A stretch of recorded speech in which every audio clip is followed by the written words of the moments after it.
Sir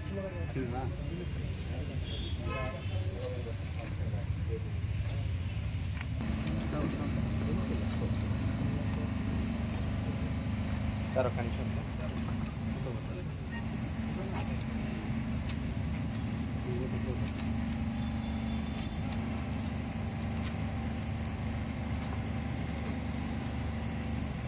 sir ఒక్క నిమిషం sir.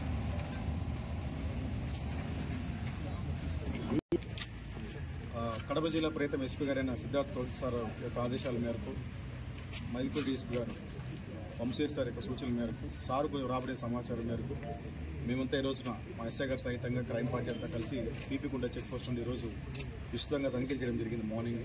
అందులో భాగంగా బద్వేలు పట్టణానికి చెందిన మల్లేష్ అనే వ్యక్తి అర్లీ మార్నింగ్ నెల్లూరుకు వెళ్ళి అక్కడ నుంచి నరసింహ అనే వ్యక్తి ద్వారా 45 లక్షల రూపాయలు డబ్బులు కలెక్ట్ చేసుకొని బద్వేలుగా వస్తూ ఉండగా బస్సులో వెహికల్ చెకింగ్ చేస్తూ పట్టుకోవడం జరిగింది.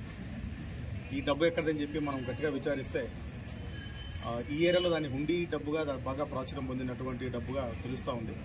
అంటే కువైట్ ఎవరైనా ఉంటే వాళ్ళు అక్కడ డబ్బులు పంపించి ఇక్కడ డిస్ట్రిబ్యూట్ చేసే విధంగా ఉంది. బట్ ఇదంతా కూడా ఎటువంటి ట్యాక్సులు లేకోకుండా ట్యాక్స్ అన్ని ఎగ్గొట్టి డబ్బులు తీసుకోవడం జరుగుతుంది. కాబట్టి మనకు ఐటీ రూల్స్ ప్రకారం ఎలక్షన్ యొక్క ఎన్నికల విభాగం యొక్క ఇన్స్ట్రక్షన్స్ ప్రకారం 2 లక్షల రూపాయల కన్నా ఎక్కువ నగదు ఎవరైనా క్యారీ చేస్తే దాన్ని పట్టుకునేటువంటి అధికారం పోలీసు ద్వారా మాకు ఉంది. కాబట్టి ఈ రోజున అధికారులందరికీ కూడా మనం దాని గురించి వివరించి 45 లక్షల రూపాయల క్యాష్ ఈరోజు అతని దగ్గర నుంచి సీజ్ చేయడం జరిగింది. సో దీన్ని ఇన్కమ్ ట్యాక్స్ విభాగం వారి అందరికీ కూడా పంపించడం జరుగుతుంది. తదుపరి వాళ్ళ సూచనల మేరకు మరి ఎన్ఫోర్స్మెంట్ డైరెక్టర్ పోతుందా లేదా వాళ్ళ వరకు ఎండ్ అవుతుంది అనేది మళ్ళీ చేస్తాం. సార్ సూచనలు ఏం లేదండి. ఇప్పుడు ఎలక్షన్స్ సందర్భంగా అన్ని చోట్ల కూడా చెక్ పోస్టులు అంతా కూడా విస్తృతంగా తనిఖీలు చేస్తూ ఉన్నారు.